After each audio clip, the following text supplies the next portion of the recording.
نحمده ونستعينه ونعوذ بالله من شرور سيئات أعمالنا من يهده الله فلا مضل له وأشهد أن لا إله إلا الله وحده لا شريك له وأشهد أن محمدا عبده ورسوله أما بعد. கண்ணியமிக்க சகோதர சகோதரிகளே, ஏகத்துவ முஸ்லிம் ஜமாத்தின் சார்பாக விழுப்புரம் கிளை சார்பாக திருமணை பிரச்சாரம் என்று அதனுடைய தலைப்பு போதை விழிப்புணர்வு பிரச்சாரம் என்ற தலைப்பின் மூலமாக பேசவிருக்கிறோம். இன்றைக்கு இந்த சமுதாயத்தில் பார்த்தீங்கன்னா பெருவாரியான இந்த தமிழகத்திலும் இந்தியா முழுவதிலும் பார்க்கும் பொழுது பெருவாரியான மக்கள் போதை வஸ்துகளுக்கு அடிமையாகி தன்னுடைய வாழ்க்கையை சீரழித்துக் கொண்டிருக்கக்கூடிய ஒரு சமுதாயமாக சென்று கொண்டிருக்கிறத பார்க்கிறோம். ஆனால் இதை குறித்து இஸ்லாமிய மார்க்கம் சொல்லுகிற எச்சரிக்கை என்னவென்று சொன்னால், உங்களின் கைகளால் நீங்கள் நாசம் செய்து கொள்ளாதீர்கள், உங்களின் கைகளால் நீங்கள் நாசத்தை ஏற்படுத்திக் கொள்ளாதீர்கள் என்று சொல்லுது. அது வெறுமன போதை வஸ்துகளை மட்டும் குறிப்பிடலாம். தன்னை தானே கொலை செய்து கொள்வதில், தற்கொலை செய்து கொள்வதில், பாவம் செய்து கொள்வதில், இப்படி தீய காரியங்களில் தங்களின் கைகளால் நீங்கள் நாசம் செய்து கொள்ளாதீர்கள் அப்படின்று இஸ்லாமிய மார்க்கம் தெளிவாக சொல்லுது. அப்ப அந்த அடிப்படையில் பார்க்கும் பொழுது இன்றைக்கு இது தமிழகத்தில் பார்த்தோம்னா பெருவாரியான பண்டிகை காலங்கள் வந்து கொண்டிருக்கிறது. அந்த பண்டிகை காலங்களில் பெருவாரியான பண்டிகைகளில் போதை ஒளி, அதாவது மதுவுடைய விற்பனை அதிகரித்து கோடிக்கணக்கில் காணப்படுகிறது. இதில் வேற டார்கெட் வச்சு இத்தனை கோடி, இந்த பண்டிகைக்கு இத்தனை கோடி ஆயிருக்கு, அடுத்த பண்டிகைக்கு இதை விட அதிகமாக அதிகரிப்போம் அப்படின்னு சொல்லி மது போதையின் உச்சாணி கும்பிலே இந்த தமிழகம் சீரழிந்து கொண்டிருக்கிறது. சரி, இதை குடிச்சிட்டு அவங்க வீணா போறாங்க அப்படின்னு சொல்லிட்டு நம்ம விடுறோம் அப்படின்னா கிடையாது. இதனுடைய பாதிப்பு இன்றைக்கு இந்த ஒவ்வொரு குடும்பத்தையும் பாதிப்பை ஏற்படுத்துகிறது. எந்த அளவுக்கு ஏற்படுத்துதுன்னு சொன்னோம்னா, தன்னுடைய குடும்பங்களில் இருக்கக்கூடிய அன்றாட வாழ்க்கைக்கு தேவையான பொருளாதாரத்தை சம்பாதிக்கக்கூடிய ஆண்கள் இன்றைக்கு குடிப்பழக்கத்தினால் அவர்களை அர்ப்பணித்துக் கொண்டதால் அவர்கள் குடும்பம் சீரழிந்து போகக்கூடிய நிலைக்கு பார்க்கிறோம். அவர்களையும் சீரழிச்சு, தன்னுடைய குடும்பத்தையும் சீரழிச்சு, தன்னுடைய குழந்தை படிக்காத நிலைக்கு, பிறரிடத்திலே கையேந்திர நிலைக்கு, பொருளாதாரத்தில் பின்தங்கி தானும் மன உடைச்சலுக்கு ஆளாகி இந்த சமூகத்தில் பிற மக்கள் பார்க்கிறாங்கல்ல, ஏதோ குடிகாரரை பார்த்தா வெறும் அருவருக்கத்தக்க பார்ப்பதை போல பார்ப்பறாங்க. அப்ப சிந்திச்சு பாருங்க, இப்படிப்பட்ட இழிநிலையாக இருக்கக்கூடிய இந்த போதை வஸ்துகளுக்கு அடிமையாகி இன்றைக்கு தமிழகத்தில் 70% விபத்துகள் நடக்குது அப்படின்னு சொன்னாலும் கூட அதற்கு காரணம் 70% விபத்துகள்ல அந்த அதிகமான காரணங்கள் தமிழகத்தில் போதைகளால் தான் ஏற்படுகிறது. குடித்து விட்டு போறதுனால தான் விபத்துகள் அதிகமாக நடைபெறுகிறது அப்படின்னு சொல்லப்படுகிறது. அப்ப அந்த விபத்துகளுக்கு பின்னால எதிர்போசல்ல வரக்கூடிய நபர் இருக்காரு, அவருடைய குடும்பம் என்ன ஆகுது? சிந்திச்சு பாருங்களேன். இதே விழுப்புரம் பகுதியில் பல ஆண்டுகளுக்கு முன்னால திருக்கோவிலூரை சேர்ந்த ஒருத்தர், அவர் என்ன பண்றாரு, அந்த குடிபோதைக்கு அடிமையாகி அவரு குடிபோதைக்கு அடிமையாகிட்டு அப்படியே போய் குடிச்சுக்கிட்டே இருக்கிறாரு. ஒரு கட்டத்தில் என்ன ஆகுதுன்னு பார்த்தீங்கன்னா, குடித்து விட்டு தன் வீட்டுக்கு போறவரு தன்னுடைய மகள்னு தெரியாம அவரிடத்திலே தவறாக நடந்து கொள்ளக்கூடிய ஒரு நிலைக்கு தள்ளப்பட்டார். பிறகு அவர் கைது செய்யப்பட்டார் என்று நாம் இந்த நியூஸ் பேப்பர்லாம் பார்க்கிறோம். இன்றைக்கு குடியின் உச்சாணி கும்பல பெருவாரியான மக்கள் இப்படி போனதுனால இன்றைக்கு சமூகமும் சீர்கேடை நோக்கி போகுது. நாட்டில் பெருவாரியான இடங்களில் பார்த்தா கொலை அதிகரிச்சிருக்கிறது, திருட்டு அதிகரிச்சிருக்கிறது.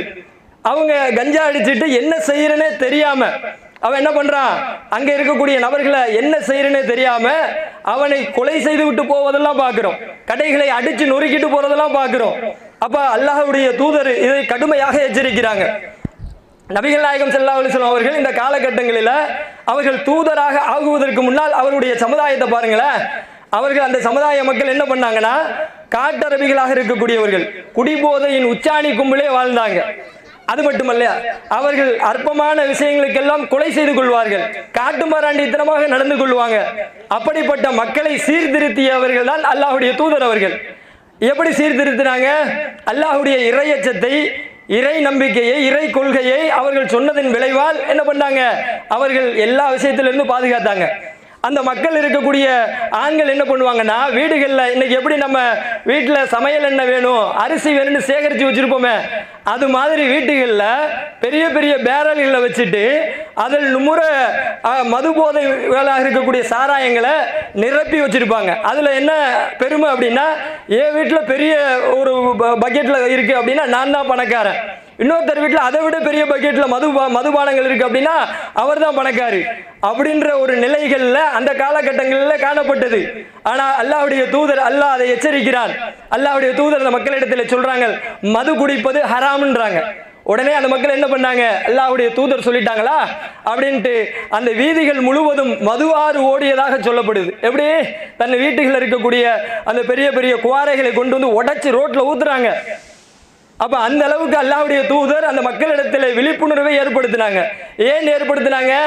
இந்த சமுதாயத்தில் இந்த மதுவை குடித்தால், இந்த கஞ்சாவுக்கு போதை வஸ்துகளுக்கு அடிமையானால் இந்த சமுதாயம் சீரழிஞ்சு விடும், இது ஒரு அறிவுள்ள சமுதாயமாக இருக்காது அப்படின்றத அல்லாஹ்வுடைய தூதர் அவர்கள் அன்றைக்கு அறிந்ததன் காரணத்தினால், அல்லாஹ் எச்சரித்ததன் காரணத்தினால் என்ன பண்ணாங்க, அதை எதிர்த்தார்கள், அதை அவர்களிடத்தில் தடுத்தார்கள். உடனே அவர்கள் அதை குடிப்பதை நிறுத்தி விட்டார்கள். ஆனால் இன்றைக்கு காலங்கள் நகர்ந்து கொண்டே இருக்கிறது. நாம் எல்லாம் பார்க்கிறோம், 1990 80கள் இருக்கக்கூடிய மக்களிடத்துல ஒரு சிகரெட் குடிக்கிறனா கூட ஒளிஞ்சு ஒளிஞ்சு மறைஞ்சு குடிச்ச காலம் போய் இன்னைக்கு தன்னுடைய தகப்பன் முன்னாடியே நின்று குடிக்கிற அளவிற்கு இந்த சமுதாயம் வளர்ந்து இருக்குது. அன்றைக்கு குடிகாரர்களாக இருக்கக்கூடியவங்க காட்டு பகுதியில் போய் குடிச்சாங்க, இன்னைக்கு தெருவுக்கு மூளைக்கு டாஸ்மார்க் கடைகள் எவ்வளவு நிறைஞ்சு இருக்குது. அப்ப குடிச்சு விட்டு அங்க இருக்கக்கூடிய மக்களிடத்தில் வம்பு செய்வதும், வழிபறி செய்வதும், கொலை செய்வதும் என்று சமூகத்தில் சீரழிவுகளை நோக்கி இது போன்ற பெரும் குற்றங்கள் அரங்கேறுகிறதா இல்லையா? அப்ப இதற்கு மூல காரணமாக இருக்கக்கூடிய இந்த மதுவையும் போதை வஸ்துகளையும் நாம் அதிலிருந்து மீண்டால் மட்டும்தான் நாமளையும் நம் குடும்பத்தையும் காப்பாற்ற முடியும். அதனாலதான் சொல்லாங்க, அல்லாஹ்வுடைய தூதர் அவர்கள் இந்த மது போதைகளை பற்றி சொல்லும் பொழுது இதை எதிர்த்தார்கள். இதை நீங்க குடிக்காதீங்க, இது ஹராம் என்று சொன்னார்கள். ஆனால் இன்றைக்கு இஸ்லாமிய சமூகத்தில் நீங்க பாக்குறீங்க, எத்தனை பண்டிகைகள் வந்தாலும் அந்த போதை வஸ்துகளுக்கு அடிமையாகாத சமுதாயமாக இருந்தது. ஆனால் இன்றைக்கு என்ன ஆகுது, இன்றைக்கு இஸ்லாமிய சமுதாயத்திலும் குடிக்கக்கூடிய நபர்கள் இருக்காங்க. சிந்திச்சு பாருங்க. அப்ப அந்த ஒரு மனிதர் குடிகாரராக ஆகிறாரு, போதை வஸ்துக்கு அடிமையாக ஆகிறாருன்னு சொன்னா அதற்கு முதல் காரணம் யாருன்னு சொன்னா தாய் தகப்பன் தான். அவருக்கு நீங்கள் ஒழுக்கத்தை பற்றி வளர்ந்தீங்களா? அவர்களுக்கு மார்க்க பற்றி சொன்னீர்களா? அல்லாஹ்வுடைய இறையச்சத்தை பயத்தை சொல்லி வளர்த்தீங்களா? அப்ப வளர்க்காததன் விளைவால் அவன் இளைஞனாக நிற்கும் பொழுது அவன் காட்டு மிராண்டித்தனமாக வளர்கிறான். அப்ப உங்களால கட்டுப்படுத்த முடியுமா? முடியாது. அப்ப இப்படிப்பட்ட போதை வஸ்துக்களை ஒழிக்க வேண்டுமா இல்லையா? அதிலிருந்து மீள வேண்டுமா இல்லையா? ஆனால் அதை பற்றி கவலை இல்லாமல் இன்றைக்கு இந்த அறிவுள்ள சமுதாயம் நாளை மறுமையை நோக்கி போகிற சமுதாயம் இன்னைக்கு என்ன பண்ணுறோம், இந்த குடிபோதைக்கும் இந்த கஞ்சாக்களுக்கும் போன்ற மது போதைகளான பொருட்களுக்கு அடிமையாகி குடும்பங்கள் இன்னைக்கு பெருவாரியான குடும்பங்கள்ல பெரும் பிரச்சனை ஏற்படுது. பாத்தீங்களா? பெருவாரியான குடும்பங்கள்ல என்ன பிரச்சனைனா, என் கணவர் குடிக்கிறாரு, என்னை சாயங்காலம் தூக்கி போட்டு உதைக்கிறாரு, பிள்ளைகளுக்கு எதுவும் வாங்கி தர மாட்டேறாருன்னு சொல்லி அவர்களோடு நான் வாழ விருப்பமில்லை என்று எத்தனை குற்ற சம்பவங்கள் காவல்துறையை நோக்கி போயிருக்குது. சிந்திச்சு பாருங்க. எத்தனை பிள்ளைகள் படிக்காம அனாதையாக இருக்கிறாங்க. சிந்திச்சு பாருங்க. அப்ப நம்முடைய குடும்பத்தை, அடுத்த சமுதாயத்தை நிலைநிறுத்தக்கூடிய ஒரு தாய் தகப்பன் சரியில்லை என்று சொன்னால் என்ன ஆகுது? அதுல குறிப்பாக தகப்பன் இந்த நிலைக்கு போயிட்டா என்ன ஆகுது? அந்த குடும்பத்தினுடைய அந்த குழந்தைகளுடைய வாழ்க்கை கேள்விக்குறிதானே. அப்ப சிந்திச்சு பாருங்க. அப்ப இஸ்லாமிய மார்க்கம் இந்த மதுவிற்கு நீங்கள் அடிமையாகி விட்டால் உங்களுக்கு தொழுகை, கடமையாக்கப்பட்ட தொழுகை தொழுக கூடாதுங்குது. நீ குடிச்சிட்ட அப்படின்னா தொழுகை உனக்கு கூடாதுங்குது. நீ கடமையான செயல்கள் செய்வது கூடாதுங்குது. அப்ப இப்படி இந்த மனிதனை எச்சரிக்கிறது, கட்டுப்படுத்துகிறது, மனிதனை மனிதனாக வாழ்வதற்கான இதை போன்ற சமூக சீர்கேடுகளை தடுக்கிறது, தவிர்க்கிறது. ஆனா நாம என்ன பண்றோம், அதை பத்திலாம் பார்த்தா வேலைக்கு ஆகுமா? சர்வசாதாரணமாக 4 பேர் சேர்ந்துட்டா அப்புறம் எப்ப பார்ட்டி வைக்கலாம் அப்படின்ட்டு இன்னைக்கு சர்வசாதாரணமாக மறைவான இது பகுதிகளில் இளைஞர்கள் அதிகமாக குடிப்பதை பார்க்கிறோம். அதனுடைய விளைவு என்ன ஆகுது? அதனுடைய விளைவு நாளை அவர் திருமணமாகும் போது பெரிய குடிகாரன் ஆயிடுறார். அவர் 35 வயது 30 வயதை கடக்கும் போது அவர் மரணம் அடைந்து விடுகிறார். தன்னுடைய உடல் உபாதைகள் அழிந்து போகுதா இல்லையா? தன்னுடைய கல்லீரல்கள் நாசமாகுதா இல்லையா? மரணத்தை தழுவுகிறாரா இல்லையா? கிட்னி நாசமாகுதா இல்லையா? மரணத்தை தழுவுகிறாரா இல்லையா? சிந்திச்சு பாருங்க. அப்ப இது ஒரு மனிதனுக்கு தீங்கு தருகிறது என்று சொன்னால், அப்படிப்பட்ட தீங்கான பொருளை நான் ஜாலிக்காக குடிக்கிறேன், சும்மா விளையாட்டுக்காக குடிக்கிறேன், நண்பர்களுக்காக குடிக்கிறேன், பார்ட்டி வைக்கிறாங்க அப்படின்னு சொல்லிட்டு நாம் செய்கிற சிறு தவறு எதை கொண்டு போய் விடுனா, நம் மரணத்தை சிறு வயதிலேயே கொண்டு போய் விட்டுரும். அடுத்து எங்க கொண்டு போய் விடும்? நம்முடைய குடும்பத்தை சீரழித்து விடும். நம்ம குடும்பத்தில் இருக்கக்கூடியவருடைய வாழ்க்கை கேள்விக்குறியாகி விடும். நீங்க அவர்களுக்கு திருமணம் வைத்த அந்த பெண்களுடைய வாழ்க்கை, குழந்தைகளுடைய வாழ்க்கை கேள்விக்குறியாகிவிடும். சிந்திச்சு பாருங்க. அப்ப இப்படிப்பட்ட இந்த சமுதாயத்துல மதுவின் போதையினால் இந்த சமுதாயம் சீரழிஞ்சுகிட்டு இருக்கு. இதனால் இந்த மனிதர்களுக்கு பெரும் கேடு என்பதை இந்த இஸ்லாமிய மார்க்கம் தெளிவாக சொல்லுகிறது. உங்களிடத்திலே குரோதம் ஏற்படும், மது குடித்தால் உங்களிடத்திலே குரோதம் ஏற்படும், உங்களிடத்திலே சச்சரவுகள் ஏற்படும், உங்களிடத்திலே குழப்பங்கள் ஏற்படும், உங்களிடத்திலே நிம்மதி இருக்காது, உங்களுக்குள்ளே பகைமை ஏற்படும் என்று அல்லாஹ் திருமறையில சொல்றானா இல்லையா? அப்படிப்பட்ட அந்த சீரழிவை ஏற்படுத்துகிற, சமூக தீமையை ஏற்படுத்துகிற மதுவை அதிலிருந்து நாம் மீள வேண்டாமா? அப்படி மீண்டால்தான் இந்த சமூகத்தில் நாம் மேம்பட முடியும். கடந்த காலங்களில் பார்க்கிறோம், ஒருத்தர் நான் குடிச்சு இன்னையோட 100 நாள் ஆச்சு அப்படின்னு சொல்லிட்டு ஊருக்கே விருந்து போறாரு. அப்ப அவர் ஏப்பா அப்படி 100 நாள் ஆச்சு விருந்து போறீன்னு கேட்டா, நான் 100 நாளா குடிக்க கூடாதுன்னு சபதம் எடுத்தேன், அதனால் விருந்து போடுறேன், இதனால் என்னுடைய பெருங்கடனையே அடைச்சிட்டேன். சிந்திச்சு பாருங்க. அப்ப எவ்வளவு அவர் சம்பாதிச்சிருப்பாரு, இவ்வளவு பொருளாதாரத்தை நாசம் பண்ணியிருப்பாரா இல்லையா? அப்ப பொருளாதாரத்திலே பின்தங்கக்கூடிய நிலை, கல்விகளிலே பின்தங்கக்கூடிய நிலை, குடும்பங்களுடைய வாழ்க்கைகள் பின்தங்கக்கூடிய நிலை அந்த மனிதனை மாற்றுகிறது எது என்று சொன்னால் மது போதை தான். அப்ப அதுல நம்ம சரி செஞ்சு சரியாக இருக்கிறோம் என்று சொன்னால் நம்முடைய குடும்பங்கள்ல நாம சீர்பெற்று நல்ல குடும்பத்தோடைய சுபகமோட வாழ்வோம். ஆனால் இன்றைக்கு அந்த மது போதையை ஒழிக்க வேண்டியவர்கள் இன்றைக்கு நாங்க இன்றைக்கு திருமண பிரச்சாரம் பண்றோம். இது எங்களுடைய கடமை மட்டும் இல்ல, இங்க இருக்கக்கூடிய வீட்டில் இருக்கக்கூடிய ஒவ்வொரு பெண்களுடைய, இளைஞர்களுடைய, அங்க இருக்கக்கூடிய ஆண்களுடைய ஒவ்வொருத்தருடைய கடமை என்று நினைச்சுக்குங்க. குடியினுடைய தாக்கத்தை சொல்லுங்க. தன்னுடைய உறுப்பை அழித்து இன்றைக்கு ஒன்றும் இல்லைங்க, நீங்க இருக்கக்கூடிய இங்க ஜிப்மர் ஹாஸ்பிட்டல் இருக்குது, நம்ம முண்டியம்பாக்கம் ஹாஸ்பிட்டல் இருக்குது, அங்க போய் பாருங்க. ஒவ்வொரு உறுப்புகளை குடித்ததின் இழந்ததின் காரணத்தினால அவன் படுகிற இன்னல், அவன் மட்டுமல்ல அவர்கள் குடும்பத்தார் படுகிற இன்னலை பாருங்களேன், சிந்திச்சு பாருங்க. அப்ப அப்படிப்பட்ட குடியினால தன்னுடைய உறுப்புகளை இழப்பது மட்டுமல்லாமல் குடும்பத்தையே தூக்கத்தை இழந்து அவர்களும் அந்த மருத்துவமனையில கிடக்கக்கூடிய நிலைக்கு தள்ளப்படுறோமா இல்லையா? சிந்திச்சு பாருங்க.